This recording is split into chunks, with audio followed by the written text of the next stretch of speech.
আমার নাম প্রতীক, আমি কদল থেকে এসেছি। আমার দলের সদস্যরা হচ্ছে রিফাত, মলি, শ্যামলী, কিশোর, সিফাত, অন্তর, আইফুল, সীমান্ত ও রাখি। আমি এখন সবাইকে আদাব ও নমস্কার জানিয়ে দলনেতা হিসাবে আমি আমার পার্ক অবস্থান করেছি। আমার পার্কের নাম হচ্ছে বাংলাদেশে রয়্যাল বেঙ্গল টাইগার। শুনছো না? বাঘ একটি জনপ্রিয় প্রাণী। 2010 সালে বাংলাদেশে 440টি বাঘের আবাসস্থল ছিল। আসসালামু আলাইকুম রহমতুল্লাহ। আমার দলের নাম 3। আমি 3 থেকে দলনেতা রাফি বলছি। শিক্ষার্থীর নাম অবন্তী। 2020 সালে পঠিত বইয়ের সংখ্যা কোভিডকালীন। 2020 থেকে 2021 সালে পঠিত বইয়ের সংখ্যা কোভিড পরবর্তী।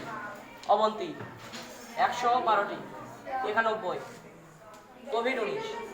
আমরা জানি কোভিড মহামারী দৈনন্দিন জীবনে আমাদের অনেক পরিবর্তন এনেছে, যা প্রায় সমাজের প্রত্যেকটি জিনিসকে প্রভাবিত করেছে। মহামারী দ্বারা পরিবর্তন। আমার নাম আনিশা।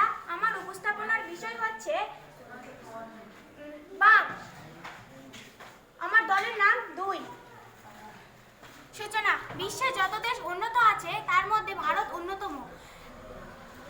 জনসংখ্যা আয়তনের দিক থেকেও অনেক বড়। 2010 সাল পর্যন্ত বাঘের সংখ্যা ছিল 1706টি। 2015 সালে